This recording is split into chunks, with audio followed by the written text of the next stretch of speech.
আজকে আমরা আলোচনা করব ভাইবা বোর্ডে কোন বিষয়গুলো বা কোন ম্যানারগুলো আপনাকে ঝেড়ে ফেলে দিতে হবে।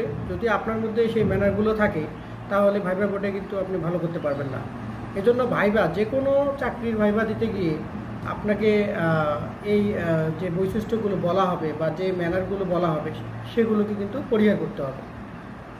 তো ভাইবা বোর্ডে আপনাকে একটা জিনিস বারবার বোঝাতে হবে যে আপনার চাকরিটা খুবই প্রয়োজন এবং আপনি এই চাকরি না হলে আপনার হয়তো একটা সমস্যা হতে পারে, বা কেন আপনার চাকরিটা প্রয়োজন এই বিষয়টা ভাইবা বোর্ডকে আপনার বুঝিয়ে আপনার চাকরিটা নিতে হবে। আপনি যদি সেটা বুঝতে সক্ষম হন তাহলে কিন্তু আপনার এই চাকরিটা পাওয়ার সম্ভাবনা বেশি। কিন্তু এমন কিছু বিষয় আছে যেগুলো আসলে ভাইবা বোর্ড বিরক্ত হয় এবং যেগুলো আপনার মধ্যে যদি থাকে সেগুলো যদি আপনি দূর না করেন তাহলে কিন্তু ভাইবা বোর্ডে সফল হওয়ার সম্ভাবনা